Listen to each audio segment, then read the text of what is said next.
नमस्कार। आज हम बिजनेस फाइनेंस की दुनिया में एक बहुत ही दिलचस्प पहेली को सुलझाने वाले हैं। किसी भी चीज को बनाने में असल में लागत आती कितनी है? ये एक ऐसा कोड है जिसे क्रैक करना हर बिजनेस की कामयाबी के लिए बेहद जरूरी है। तो चलिए शुरू करते हैं। अच्छा, चलिए एक बहुत ही सिंपल से सवाल से शुरू करते हैं। एक कप कॉफी बनाने में असल में कितना खर्चा आता है? अब आप कहेंगे कि भाई दूध, कॉफी बीन्स और थोड़ी चीनी का ही तो खर्च है। लेकिन अगर बात इतनी ही सीधी होती ना, तो हर कॉफी शॉप मुनाफे में होती। असली कहानी तो इससे कहीं ज्यादा गहरी है, और इसी पहेली को आज हम परत दर परत सुलझाएंगे। तो इस सफर में हम कुछ अहम पड़ावों से गुजरेंगे। सबसे पहले समझेंगे कि किसी भी चीज की असली लागत क्या होती है। फिर उन ट्रिगर्स को ढूंढेंगे जो लागत को घटाते बढ़ाते हैं। इसके बाद हम खर्चों को सही ढंग से बांटना सीखेंगे। फिर देखेंगे कि ये सब एक सिस्टम में कैसे काम करता है, और आखिर में इन सब के पीछे जो ऑफिशियल नियम कायदे हैं उन्हें भी समझेंगे। तो चलिए पहले पड़ाव से शुरू करते हैं, चीजों की असली लागत।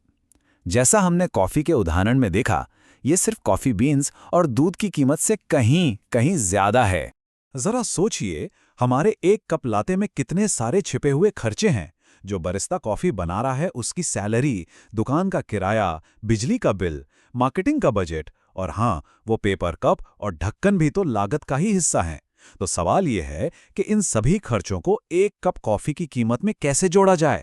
बस यहीं पर कॉस्ट अकाउंटिंग की एंट्री होती है। ये वो तरीका है जिससे बिजनेस इन सभी छिपे हुए खर्चों का एक छोटा सा हिस्सा अपने हर एक प्रोडक्ट पर डालते हैं। ठीक है, तो अब ये तो पता चल गया कि छिपी हुई लागतें बहुत सारी हैं, पर अगला सवाल है कि उन्हें ट्रैक कैसे किया जाए। और यहीं से हमारा दूसरा सेक्शन शुरू होता है, लागत के ट्रिगर्स को ढूंढना। इसके लिए अकाउंटेंट्स एक बहुत ही पावरफुल टूल का इस्तेमाल करते हैं जिसे कहते हैं कॉस्ट ड्राइवर। तो ये कॉस्ट ड्राइवर आखिर है क्या? देखिए, बहुत ही आसान भाषा में कहें तो ये कोई भी ऐसी एक्टिविटी है जिसकी वजह से लागत में बदलाव आता है। आप इसे कारण और प्रभाव के रिश्ते की तरह समझ सकते हैं। कॉस्ट ड्राइवर कारण है और जो लागत बढ़ रही है वो उसका प्रभाव है। असल बिजनेस की दुनिया में इसके कई उदाहरण देखने को मिलते हैं, जैसे एक मशीन को कितनी बार सेटअप करना पड़ा, किसी प्रोडक्ट की जांच में कितने घंटे लगे, या फिर कितने ऑर्डर प्लेस किए गए और कितनी डिलीवरी हुई। ये सब के सब कॉस्ट ड्राइवर्स हैं। मतलब जितनी ज्यादा बार ये एक्टिविटीज होंगी, लागत भी उतनी ही बढ़ती जाएगी। इन्हें समझकर ही एक बिजनेस अपने खर्चों पर लगाम लगा सकता है। ओके, तो अब हम कॉस्ट ड्राइवर्स को पहचान सकते हैं, लेकिन हर लागत एक जैसी नहीं होती। कुछ को ट्रैक करना बहुत आसान होता है और कुछ को नहीं। और यहीं से हमारा तीसरा सेक्शन आता है, डायरेक्ट हिट्स बनाम फेयर शेयर्स। यहाँ हम सीखेंगे कि लागतों को सही तरीके से कैसे बांटा जाए। पहला तरीका है कॉस्ट एलोकेशन। ये उन लागतों के लिए है जिन्हें हम सीधे सीधे किसी एक प्रोडक्ट या डिपार्टमेंट के साथ जोड़ सकते हैं। इसे एक डायरेक्ट हिट की तरह समझिए। मान लीजिए एक कार फैक्ट्री में एक पेंट डिपार्टमेंट है, तो उस डिपार्टमेंट में जो पेंट इस्तेमाल हुआ उसका खर्चा सीधा सीधा उसी डिपार्टमेंट का माना जाएगा। सिंपल। दूसरा तरीका है कॉस्ट अपॉर्शनमेंट, यानी लागत का प्रभाजन। ये उन मुश्किल और साझा लागतों के लिए है जिन्हें सीधे नहीं जोड़ा जा सकता, जैसे पूरी फैक्ट्री का किराया या बिजली का बिल। अब ये किसी एक डिपार्टमेंट का तो है नहीं, तो यहां मकसद होता है हर डिपार्टमेंट को लागत का एक उचित हिस्सा या फेयर शेयर देना। तो इन दोनों में आखिर फर्क क्या है? चलिए आमने सामने रखकर देखते हैं। एक तरफ है कॉस्ट एलोकेशन, जो सीधी और पहचानी जा सकने वाली लागतों के लिए है। यहां सवाल होता है ये खास खर्चा किस वजह से हुआ। और दूसरी तरफ है कॉस्ट अपॉर्शनमेंट, जो अप्रत्यक्ष और साझा लागतों के लिए है। यहां सवाल बदल जाता है, इस खर्चे को बांटने का सबसे सही और उचित आधार क्या हो सकता है। अब तक हमने लागतों को पहचाना और बांटा भी, पर असल दुनिया में बिजनेस इन सबको एक साथ कैसे मैनेज करते हैं, इसके लिए एक पूरे सिस्टम की जरूरत पड़ती है, जो हमें हमारे चौथे सेक्शन पर लाता है, टोटल कॉस्टिंग का एक पूरा सिस्टम। इस सिस्टम को कहते हैं एक्टिविटी बेस्ड कॉस्टिंग या एबीसी। ये एक बहुत ही स्मार्ट तरीका है जो कॉस्ट ड्राइवर्स का इस्तेमाल करके लागत की जड़ तक पहुंचता है। चलिए कॉफी शॉप वाले उदाहरण पर वापस चलते हैं। सोचिए, दुकान का किराया एक संसाधन है।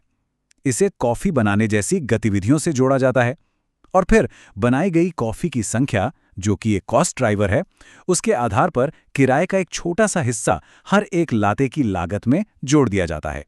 तो अब हमारे पास एक सिस्टम भी है। लेकिन जरा सोचिए, अगर हर बिजनेस अपने अपने तरीके से लागत का हिसाब लगाने लगे तो कोई किसी की रिपोर्ट पर भरोसा कैसे करेगा। इसीलिए हमें एक ऑफिशियल नियम पुस्तिका की जरूरत पड़ती है, और यही है हमारा आखिरी सेक्शन। भारत में एक रूपता और निरंतरता बनी रहे, इसके लिए the institute of cost accountants of India ने कॉस्ट अकाउंटिंग स्टैंडर्ड्स यानी CAS बनाए हैं। इनका एक ही मकसद है कि लागत को मापने और बांटने के तरीकों में एक स्टैंडर्ड बना रहे, ताकि सब एक ही नियम से खेलें। और हाँ, ये कोई छोटी मोटी नियम पुस्तिका नहीं है। अब तक कुल 24 कॉस्ट अकाउंटिंग स्टैंडर्ड्स जारी किए जा चुके हैं। ये संख्या ही अपने आप में बताती है कि बिजनेस के हर छोटे बड़े पहलू की लागत को सही तरीके से आंकने के लिए कितने मजबूत नियम बनाए गए हैं। और ये स्टैंडर्ड्स बिजनेस की हर चीज को कवर करते हैं। जैसे CAS 6 कच्चे माल की लागत के नियम बताता है, तो CAS 7 कर्मचारियों के वेतन और दूसरे फायदों के खर्चों को दिखता है। CAS 15 मार्केटिंग और बिक्री की लागतों को गाइड करता है, और CAS 18 रिसर्च और डेवलपमेंट जैसी इनोवेशन की लागतों को ट्रैक करने के मानक तय करता है। तो इस पूरी बातचीत का निचोड़ क्या है? सबसे जरूरी बात यह है कि लागत को समझना सिर्फ गणित का खेल नहीं है। ये असल में बिजनेस के लिए बेहतर और समझदारी भरे फैसले लेने के बारे में है। जब एक बिजनेस अपनी असली लागत को समझता है, तभी वो सही कीमत तय कर सकता है, सही रणनीति बना सकता है और लंबे समय तक टिक सकता है। तो अंत में एक सवाल के साथ छोड़कर जाता हूं। जब एक बिजनेस अपनी हर एक छोटी बड़ी लागत का हिसाब रखता है, तो वो अपने मूल्यों, अपनी वैल्यूज के बारे में क्या कहानी बताता है? क्या वो इनोवेशन पर ज्यादा खर्च करता है या अपने कर्मचारियों पर?